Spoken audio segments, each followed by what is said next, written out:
window? Yeah.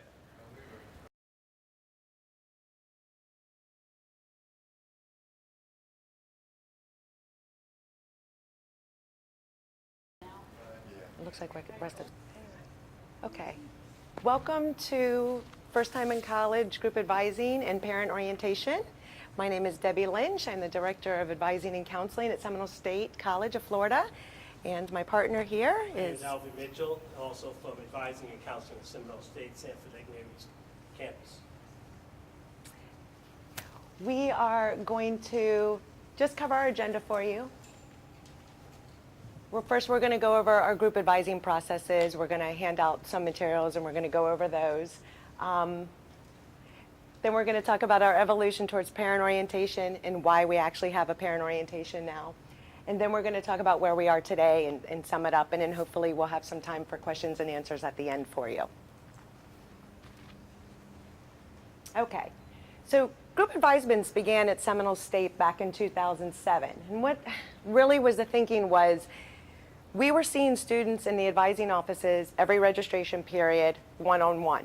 So every first time in college student would go through admissions, then they would find themselves over at the counseling offices, and an advisor, one by one, would go through all the information and talk to all the first time in college students about, you know, what is an educational plan? What is an ADA degree? What is the difference between an AA and an AS degree? And we would go through all of this information, and that could take hours, especially when you're seeing hundreds of students over a 4 to 6 week period. And we got to thinking there's got to be a better way to serve our students and a better way to utilize personnel. And so we thought, why not do a group orientation? Let's look at what the universities are doing. And when we took a look at it, we thought, we can do this. So what we did is we actually got our own room with a computer lab so that students, when they would file in, we could have up to 30 students in a row. We would actually present a PowerPoint presentation to them. At the conclusion of the PowerPoint presentation, then they would actually register. So it would be, in effect, a one-stop orientation for them, as opposed to coming in, talking to an advisor, having a registration form, going out, finding a computer, registering, having more questions, and then tracking us down again.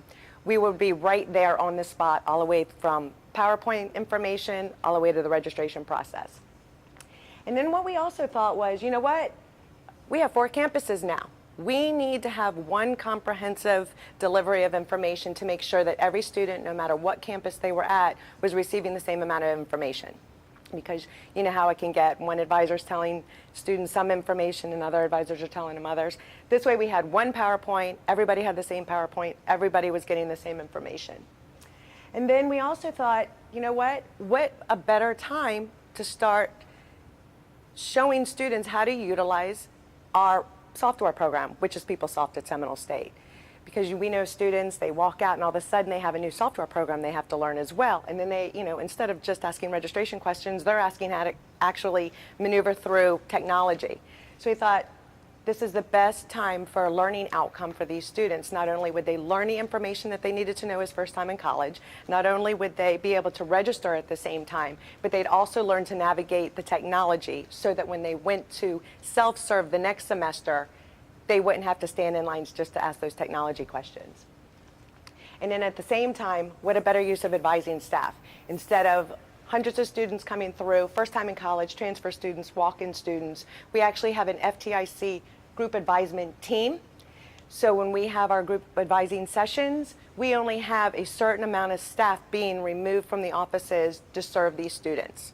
So as opposed to having 20 advisors seeing 20 students, and on and on and on, we had approximately 2 to 3 advisors seeing 30 students.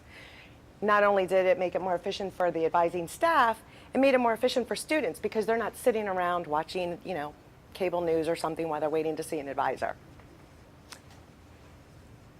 Okay, before we get to parent orientation, I wanted to go ahead and hand out actual folders that we provide to our students so you could have some visual about what is sitting at the computer stations when the students sit down and they're viewing our PowerPoint presentation. Every student is going to receive a folder, a Seminole State pen, of course, and along with that, they're going to receive their placement test scores. We have personnel actually create individualized packets for each student. So when a student walks in and they receive their folder of information, it actually has their unofficial transcripts. Not much is on them at that point, but at the same time, they can see their SAT, ACT, their PERT scores. They're all in front of them so that when they see their placement into their first term courses, they actually understand it. They can see their placement and they can see the courses that we're advising them to take for their first term. Now, along with the information on the testing, set full, thank you. As you can see, we also provide them disability support services, information about the honors program, financial aid. We try to provide all the information at one stop for them so that, you know, although we know it's their first time in, there's a lot of information coming towards them, they have something to walk away with, and then they actually have a folder to have everything in one place. Because we know students, they walk out, they're a little overwhelmed, everything is everywhere. We have it in one spot for them. So when we were actually going through, and in 07 and 08, when we actually implemented group advising, we had a lot of parents showing up. Well, we only had a computer lab of 30, and that was just enough for the students. And then, of course, the other personnel from the advising staff. So we had a lot of parents who were coming in, not too happy that they couldn't be there with their first-time student, which we kind of understood that. You know, a lot of the statements were, you know, if I'm paying for it, I should be able to sit here. Or, are you sure you're going to be able to tell them what they should take their first semester? Because we've kind of already looked at it. And we empathize with that. We get that. And we're actually excited that they're there and have some buy-in to what we were doing. So we thought we have to provide them some services as well. Somehow we need to meet their needs. So out of that feedback from those parents, We came up with parent orientation. So what we did, we saw that we had these parents that were very concerned about their first time in college students. And the question that really got me all the time was, well, when are they going to see an advisor? Well, everyone in here is an advisor with many years' experience in advising. I think we, at this point, know what it is that we're doing. And so we came up with an idea of how we could get some of the same information that the students are receiving also to the parents. And in so doing, we would not only provide them with that information, placate their happiness in terms of wanting to be there with their sons and their daughters, but we looked at it more as not so much of a problem, but we saw it as an opportunity to gain the parents and get them on board with what we were trying to do, and in so doing establishing a team. So now we have the students who are motivated and excited about what they want to do. We have the parents who are knowledgeable about what they're supposed to be doing, and so that way when they come in for advising or when they're talking to us, they're not hearing one thing from the advisors and then hearing something else from the parents. Everybody's on the same page, everybody's gotten the same information, and so this is why we put in place the parent orientation. We also, since its inception, have gotten to a point where we actually have a means of tracking these students now. I know retention is a hot topic, not just in Seminole, but for all of our colleges today. And so as they come in and they sign in to participate in the parent orientation, not only are they putting their name, but they're putting the student's name in as well, and that way we can match up the student with the parent with that student, and as we're tracking them from one semester to the next, we can then get an idea of how many are being retained as a result of the parent orientation, as opposed to those who did not attend parent orientation. So we have a little video for you that we play for the parents as they're coming in to give them somewhat of an idea of who we are.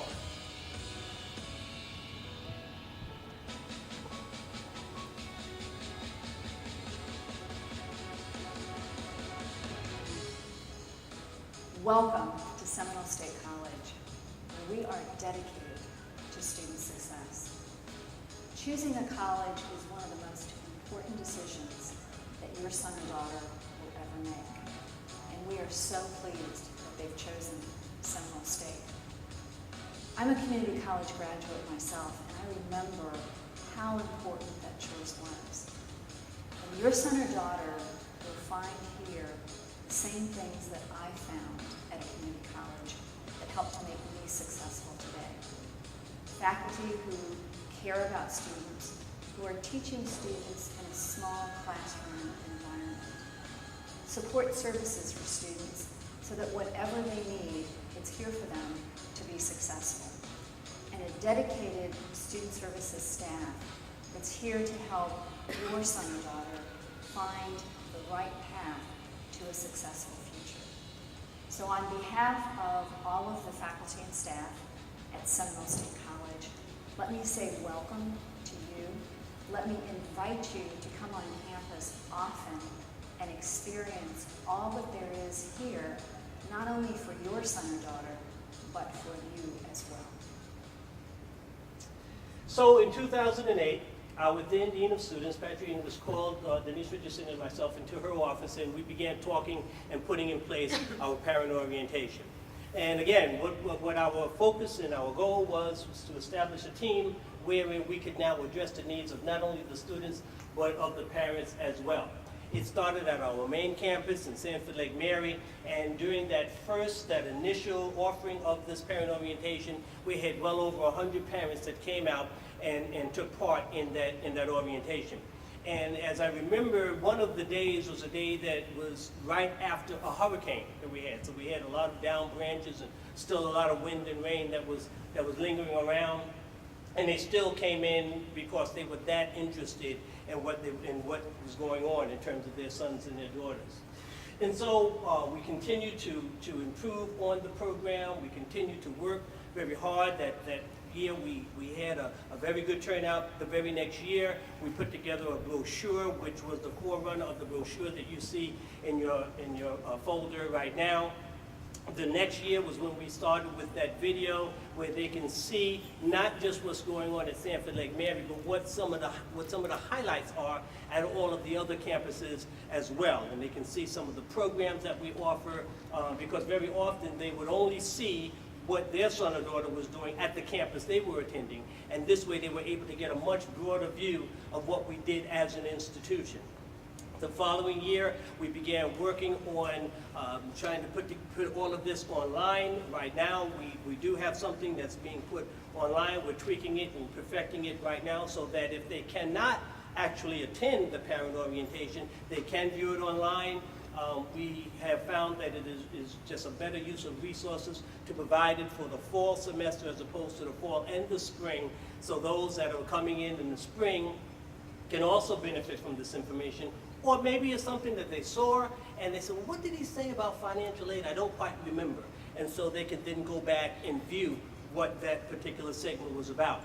When we do the parent orientation, we have the cooperation and we work very collaboratively with all of the other departments. So at our parent orientation, we'll also have representatives there from career development, from our disability support services office, from our academic success center, from financial aid, from student life, and they will also introduce themselves, tell the parents what they are doing in their respective departments, and some of the things that their sons and daughters can do even outside of the classroom.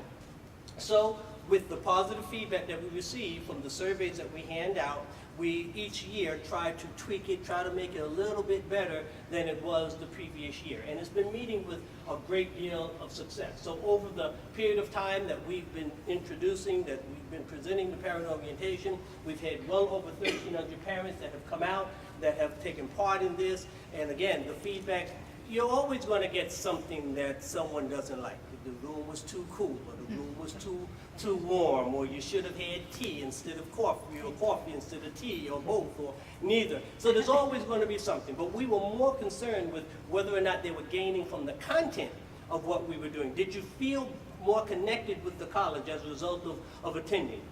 Do you feel in a better place to help your son or daughter get through the things that they are looking to do as a student here at Seminole State than you were before you came in? So these were the things that we were looking at.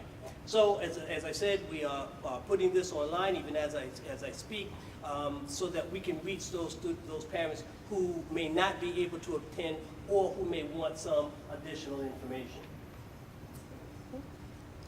Okay, so where are we today? From fall 2007, when this whole idea was initiated. We are at all 4 campuses, so no matter where you live in Seminole County, a student can attend any one of the campuses and attend a group advising session there. We're offering it every fall, spring, and summer.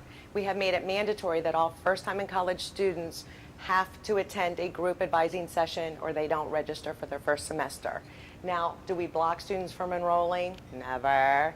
But we reach out and we make sure that we've called every single student who had an app and put down as FDIC or a brand new student, that we have them go through some type of group advising process. We work in collaboration with leadership.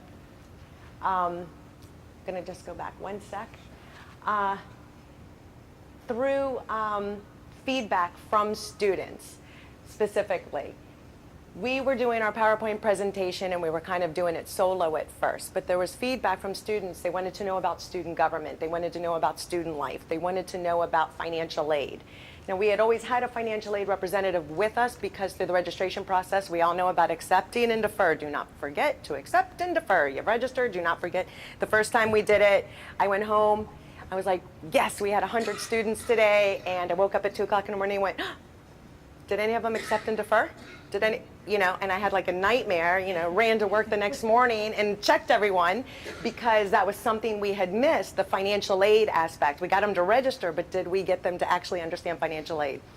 So we made sure that we always had some type of representative from financial aid with us. Now we actually are collaborating with Student Life, the Career Development Center, and financial aid to be a part of the presentation at the very end, just to have a face with the name and with the organization that they represent, so students understand that Seminole State is just beyond the registration process. It's beyond taking your coursework. Since 2007, which was implemented in the spring 2008, we've served over 10,000 students utilizing this model. And parent orientation is also modeled now at all 4 campuses. So again, no matter where they live in Seminole County, the parents can attend the location that's most convenient for them. And then we always have to come right back to IR, right? Institutional research. We always have to know, how are we doing? So from its inception, we had created a survey for students to complete at the end of the registration process. So they'd come in, they'd view their PowerPoint, we'd have our guest speakers, they would register, they would accept and defer their loans with financial aid assistance. And then right before they left, we made sure that they completed a survey so that we could continue to provide, they could provide feedback for us, we could improve our services, and then anything that we were leaving out, we could make sure that we analyzed it for the next sessions to begin for the next semester. Through that feedback, we have found that this model is working. They like it. Students like the model. They would like always if there was a whole bunch more advisors at one time, but we try to do our best and doing the ratio so that students aren't waiting for an advisor. That's why they have a packet. That's why they're given their test scores, so that they can actually start to navigate through the system while they wait for us. Parent surveys we thought were a good idea as well, because after all, it's the parents coming and have a lot of let's say, significance and opinions about what we do, and we like to hear their opinions. So we made sure that we had their surveys completed at the end of their orientations as well. And I'm going to turn it back over to Alvin here for a second. We have one more? Yes. Because we just started something new that's along the lines of retention measure. We thought, what, there's got to be something about retention when it comes to parents and parental involvement. And how can we start to actually analyze that kind of data? So what we started doing is, we always have the parents to sign in, so we would get a sense of how many came and exactly who came. But as I said earlier, retention is very important at all of our schools right now.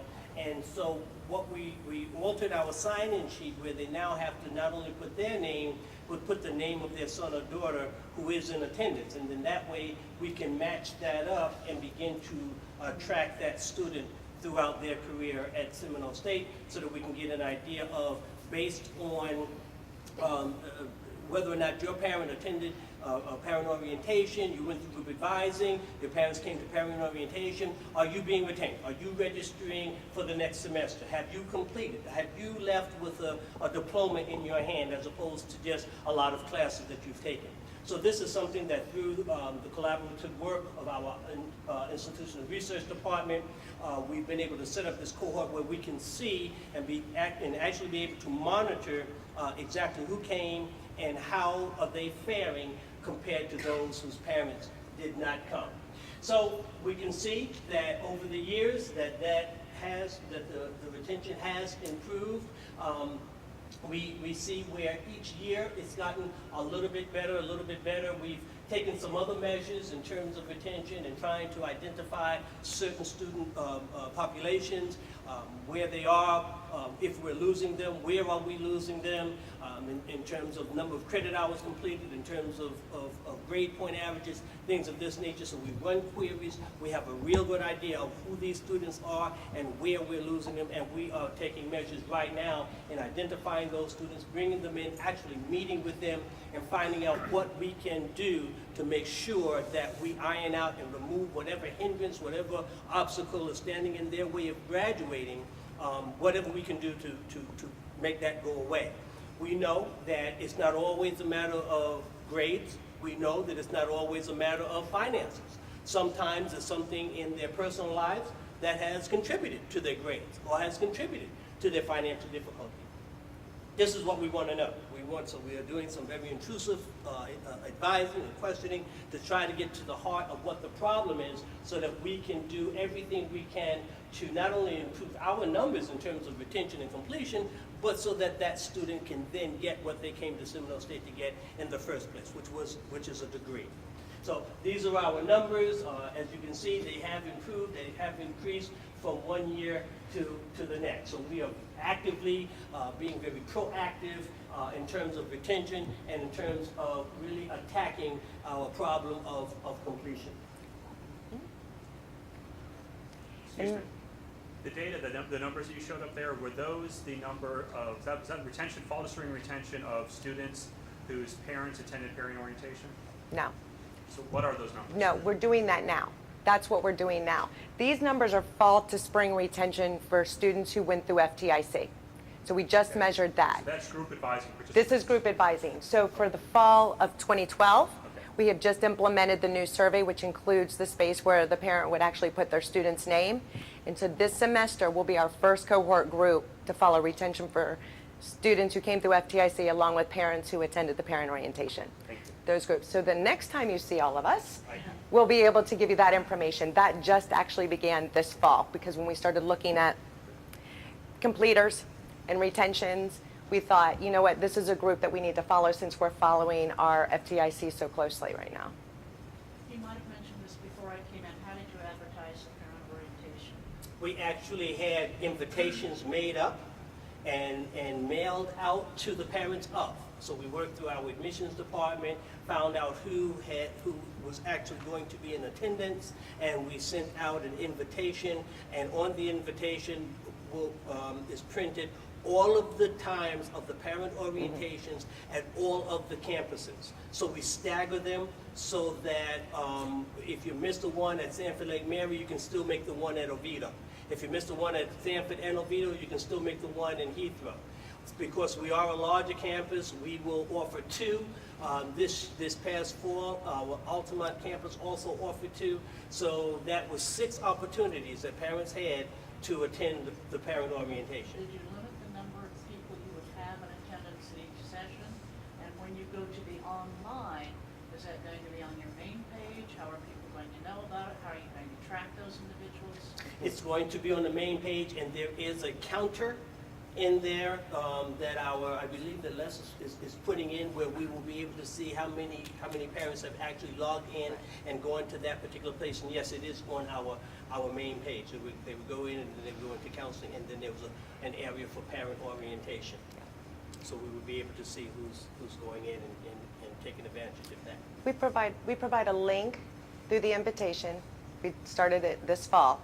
So those invitations that went out, we provided a link for students actually to sign up to attend, so we could start keeping rosters of who was actually attending.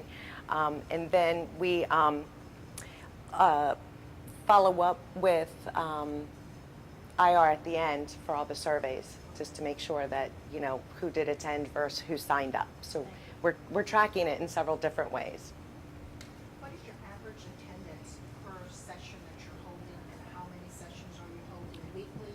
For group advising? Yes.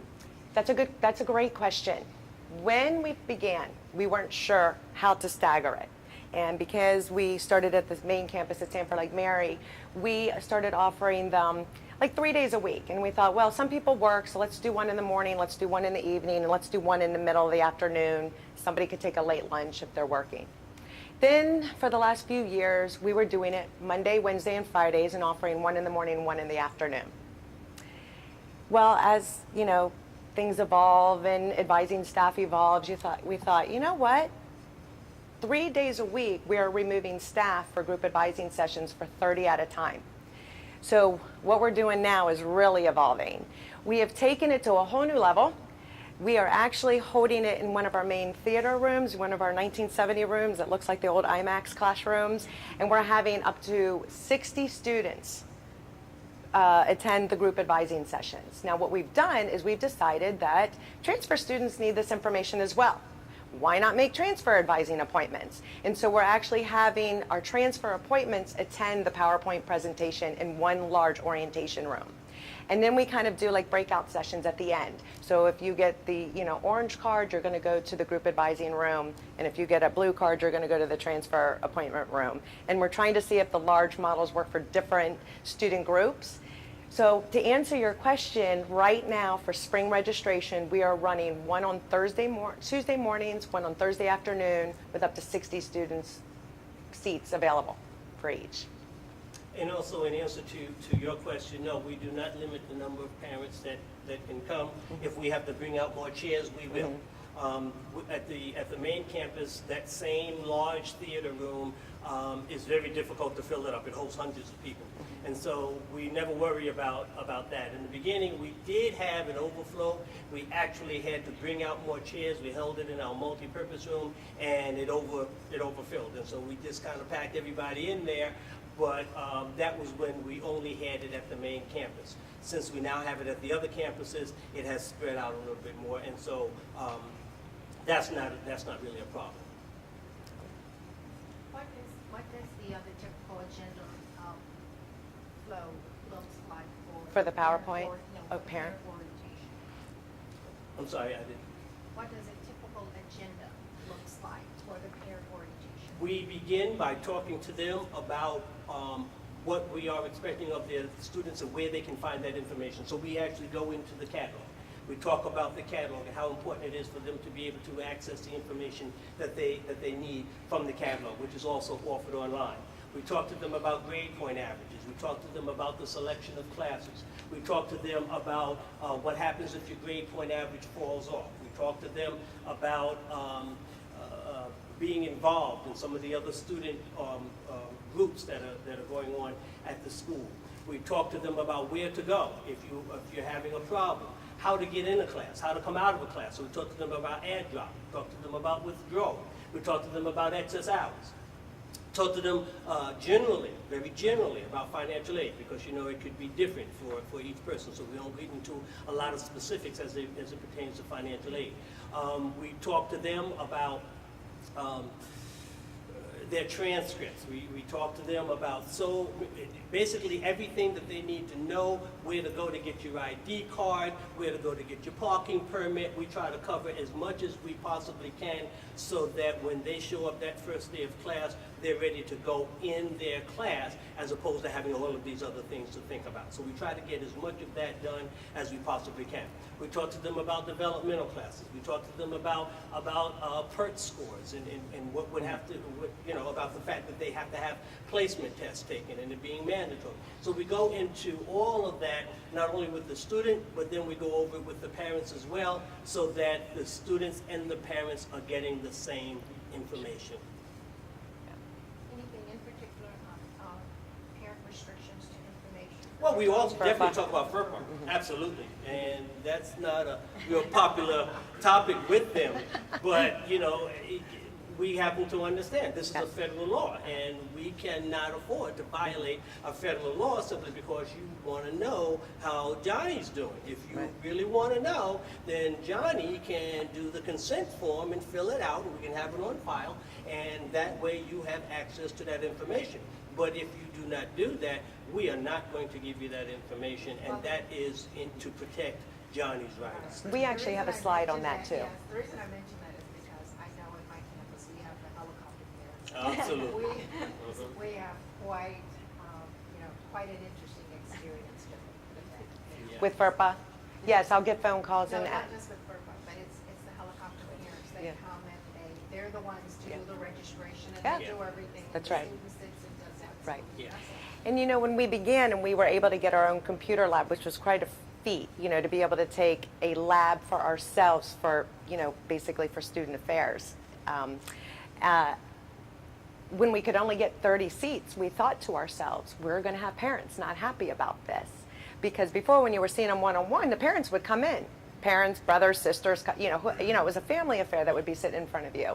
But we thought, what, even though the parents can't come, this is an opportunity for the students to really have to engage with us, not to have somebody else to lean on.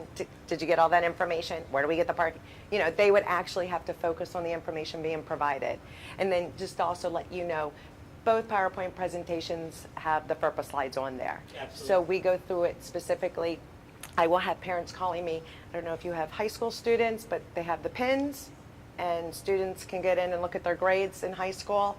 And then college students, of course, sometimes we have Sakai. I'm not sure, what the other institutions are using. Parents will call me and ask me where they can look at their students' grades. And then, we'll go through the FERPA, and I'm like, you need to go to the parent orientations. You can learn all this information. It helps a lot when they come in and they want to be with their sons and daughters during the FTIC group advising session. It helps a lot for you to be able to say, well, you can't come in, but you know what? We have something Yes. just for you. Yes, We we have have something something to offer. especially set up just for you, and here's one of the invitations. If you have not received it in the mail already, here's one. If you haven't received it, you will be very soon, and this is a time where you'll be able to come in, and we'll be able to talk to you as the parents of the students. So that helps a lot, and they feel good about that, knowing that they are going to get that information. They just can't get it today. So you have the students register for the orientation or Yes. the group advising they're going Yes. to attend, and then the parents Yes. get an invitation Yes. after they've been? Sometimes it's after they've been, depending on when it's scheduled. Okay, we sometimes have parents who have attended the orientation prior to their sons and daughters attending the FTIC group advising. Sometimes it's the other way around. And so in the survey, they'll say, well, you should have held this before they attended group advising. And then some, well, you should have done it right after. So, Yeah. it's just all a matter of when they schedule their various appointments. Because we just started with the mandatory orientation. This was our first time to try that again in a while, and we were wondering about the parents. Should we have a separate orientation for them? We kind of see who showed up, because we had 60 seats in the computer lab. We were Right. fortunate to have that from our health science building. And we just kind of told them as they came in, if we had a full class that day, you may have to step outside or step away from the computer. And they were pretty Right. good about it, but some brought the whole family. Yeah, some Yeah. of those. And Aunts, uncles, dogs, it was. Yeah, I know. Yeah. It does become kind of touchy. That's why we decided we better have some services that we need to offer them, because at that point we had decided across all 4 campuses no parents were going to be allowed in, Yeah. because we couldn't have Heathrow campus letting parents in and Sanford Lake Mary says nope, you can't come in, because what's going to happen? Everybody's running to another campus, and then inconsistencies. So we just said no parents, but this is what we do have for you, because we always want to provide options. And it's a time for the students to begin to take ownership of their education, and even those that come in with their parents, as I'm walking them to my office, I'll say to the student, is it okay for your mother to be here with you? Just to kind of send that message that this is about you.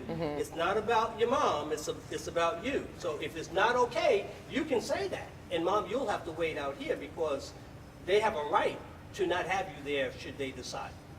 But What I do, when a parent starts talking, I said, well, I'm going to talk to the student, your son or daughter, take notes.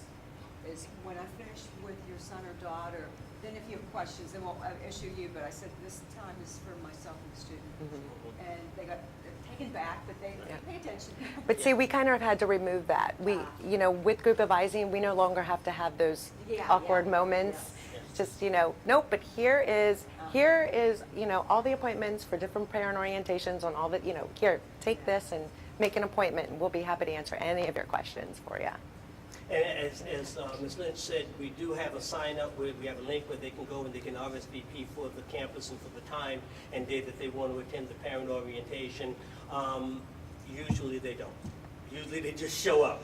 We do have Yes. some that RSVP, but for the most part, they just show up. And we understand that, and we try to be prepared for that. You know, of course, you don't turn anyone away. They come in, have refresh yourself, have something to eat, have a seat. We'll be starting in a moment. Did you explore offering parent orientation concurrently with student orientation? Is that an option for you? You all look into? We had so many rotating group advising sessions going on. There was just no way, for personnel number one to be taken out to be doing a parent orientation at the same time we had advisors being removed to do group advisement. Also, we found that parents mostly come in the evening. So, did it really make sense to have one simultaneously? Because we're offering so many on so many different campuses, there was no way that we were going to be able to do them simultaneously. Although we thought about that at the beginning. Should we have it at the same time? Should we offer the evening group advisements? But then again, it's like, you're working in a time constraint with people's actual work hours. So that's why it's not at the same time, but at the same time, they have 4 different convenient times that they can go because we're offering them all staggering times on 4 different campuses. Okay, back to the PowerPoint. Yeah, well, we're about end, actually. That was our That question was and answer actually our time. question Yeah, and that was answer it. That was it. Okay. Is it? Are there any other questions? Yes. Have you explored expanding the parent orientation to be an ongoing parents, family type program? That we see a lot of universities where you continue to engage the parents and use them to help accomplish your goals. So as opposed to fighting, help out your parents, engage them and make them part of the educational process. So you're talking about follow-up? Yeah, there's a lot of research out there now talking about parents programs and family programs where it may start with orientation, but there's a website and newsletters and just to continue the engagement of parents as a way of supplementing what you're telling the students. That's a great idea because we send so many communications out to students. That's a great idea because all we'd have to do is ask for their email address and send the same type of communications out to them. That's something that we may want to follow up. Maybe we need to discuss that after, see what your ideas are. Well, I think we opened the door for that in having it online, where they can now go in and look at the entire piece, or they can pull out just one segment of it. Maybe they don't need the entire thing. They just want to know about where does my son or daughter go if they need tutoring. So they can pull out the part that deals with our Academic Success Center. And then if they have any further questions, then they can call up, and then that way they're not just calling up randomly, but they have a very specific question that they want to ask. Are you talking about maybe even doing like the 30-hour check, the 45-hour check? Like when we're following up and having that high touch? There's a lot of literature that talks about how you can impact student retention in a positive way by enlisting the parents as an extension of what you're trying to accomplish. Right. So, you know that at midterms, it's a major study cram time, so you let the parents know, hey, next week your kids are going to have the midterms. Now's the time to let them know these are tutoring options on campus. This is where they might go for assistance. You're going to have high levels of stress. Here's some counseling tips.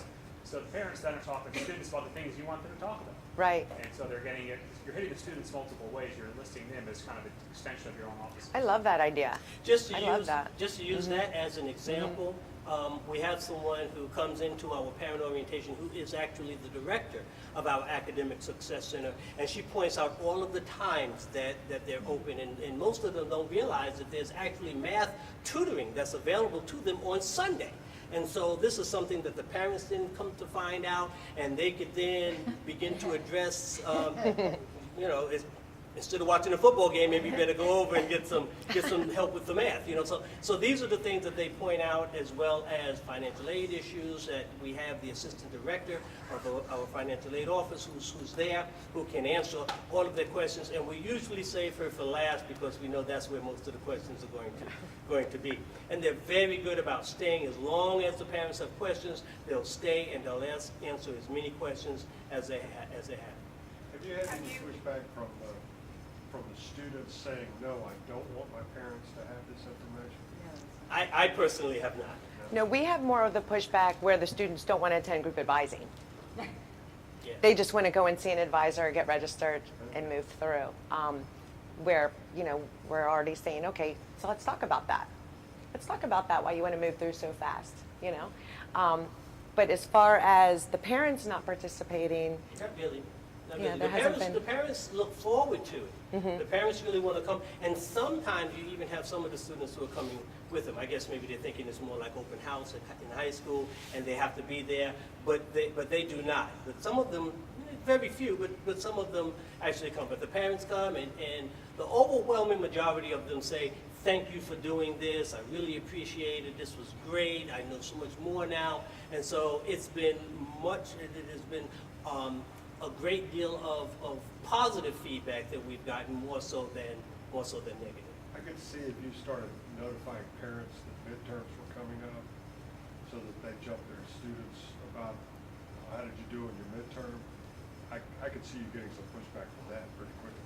you think so? Or get prepared for your midterm. You know? Yeah.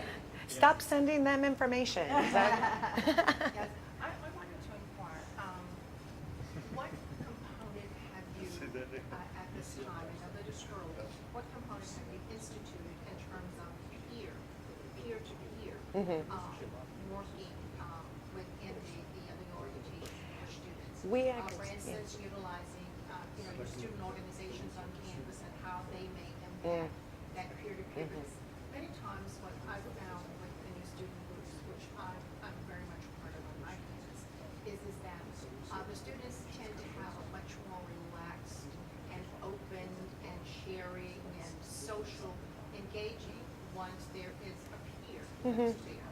So what has We actually, because there's not enough advising staff to answer every question every moment, we want to make sure that, you know, when there's 30 students and we have 2 advisors moving through the session, you're going to have students kind of waiting around for their individual advisement, because we still make sure that we have that individual advisement with them, even though we're in a large group model. We actually have student ambassadors there with us. So as an advisor moves through a row and is speaking with each student, the student ambassador is actually walking behind and maneuvering with an advisor to answer their questions.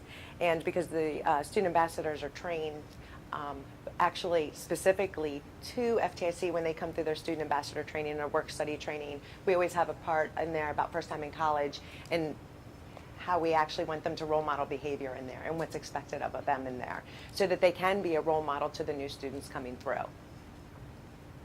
Yes, sir. I just thought of something I hadn't thought of before, and that is mature adults who are the first persons that have ever attended college, that are married, and sometimes the spouse has a need to understand what the other person is going through and has to be supportive of that person and allow time for that person to study and all those kind of things. Have you ever had any requests for that type of involvement of the spouse attending? So you're talking something about like like the a parent non-traditional student? the non-traditional student who would be coming back. We have not, what I have found with the non-traditional students is many of them, even though they go through the group advising, they will actually turn around and come right back into the advising office to ask more questions. Sometimes they're a little bit, you know, they have some different needs. They haven't been in school in 10, 15, 20 years. They look around and go, oh, they know technology. They were born with it. I don't know anything. I need to come back in and ask. And a lot of times you notice that's when they bring their support system back with them, so that there's a couple of them hearing the information.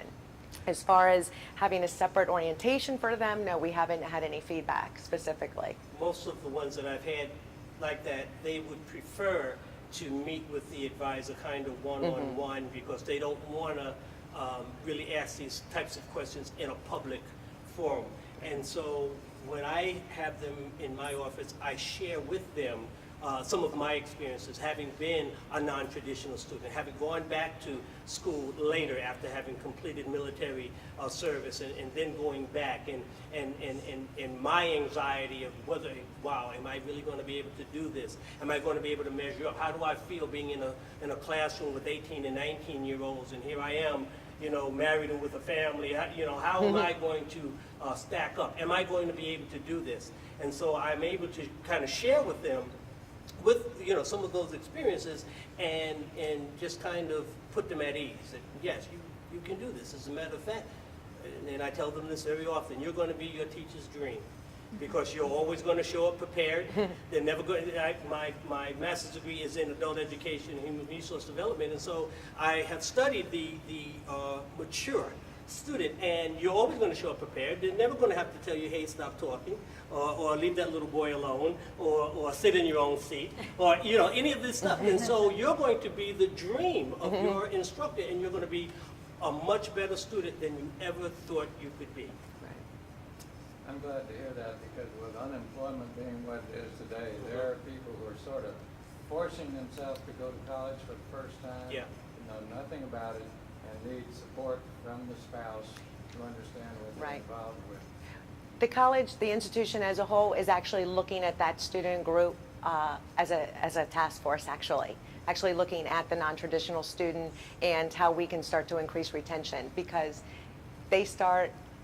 we try to answer and be available as much as possible as we can for them, but they don't always have time to access all the resources that a younger student might have, be able to stay after class and go to the Academic Success Center. Most of your non-traditional students, they're running off to work or, run into daycare before it closes. So we're actually looking at that student population to see what we can do to provide more resources for them and to help them complete. What is your link between the community as a resource to help market this program that you're offering to your community? How are you relating to the community to bring them in as a partner? Because we know that there are so many instances of youth that are graduating or not graduating high school, because we're losing students, by grand numbers daily. Student will enter maybe and don't even complete the first 9 weeks of school for a school year. And this is a question that I pose to my institution as well. How does the community fit into this? And once upon a time, there used to be what we call the village to raise the child. And somehow the fence has broken down and it has never been repaired. So what's the repair that you have in place to get community involved? Well, when it comes to first time in college group advising and parent orientations, I'm not sure, we haven't really reached out to the community. That's more of an internal process to make it more thorough and efficient for the student's experience when they first enter college. As far as community involvement, the institution as a whole, I can tell you right now that we just started a really great initiative that has nothing to do with what we're here talking about. But I'll tell you, we used to have a food pantry at our school. And we just weren't reaching all the students. We're in counseling, so of course we would see most of those students who would come through who were either homeless or needed food or needed a bus pass. But what we've done is we've just partnered with Harvest Time International to make sure those students who actually do walk into counseling and say, I can't get home today. I had a student for last 2 weeks that she kept coming to me, and I was, I had hoarded bus passes and and food for a while because I knew we were transitioning out of the food pantry. But now I would be able to actually have bus passes, food passes, clothes. I could provide clothes for them, medical. I could get them signed up for Medicare, Medicaid services. So actually, having nothing to do with this, the institution as a whole, though, has just partnered with them, and I think this is wonderful. I'm so excited because, as the director of counseling, I'm always looking to increase our resources that we can provide the student outside of the classroom, because even though we know the classroom is very, very important, our students in particular have so many obstacles going on outside the classroom where their basic needs aren't being met, that I feel very responsible to make sure that if I find out about a new service, I'm writing it down, and what I do is I keep a master list of community resources. So if a faculty emails me, I shoot it out to all faculty. I shoot it out to as many staff people who don't really have student contact, but they might be walking, to the library one day and a student asks them a question. Everybody has those resources. So it's very, very important that we do have community partnerships because our students really, really need their resources. Because we're all impacted by it. And I would like to suggest that perhaps the consideration may be to extend the invitation and have that invitation addressed to community churches, to community organizations, and those organizations can perhaps join the partnership, ensuring that students that are going to cross their areas of interest. And who's to say they might end up being an employee of community organizations or community churches or whatever, but would have a stakeholder in that exchange and linking to mentor students that are on the verge of maybe dropping out of school. But once they enter, you want them to go from the start to the finish line, cross over, and you have that community invitation that you send out for graduation. So these are things that I've introduced as ways that we can bring the partnership links a little bit closer. I couldn't agree with you more. Yeah, it does take a village. Couldn't agree with you more. Absolutely. And that fence. Yes, absolutely, absolutely. Thank you. Sure, sure. Any other questions? Well, we thank you for coming and allowing us to share our information with you. If you would like any additional information, we do have a copy of the PowerPoint that we presented today if you would like one. And I can provide you with my email address. If there's any other information, you can certainly contact me and I'll do my best to provide you it. Okay?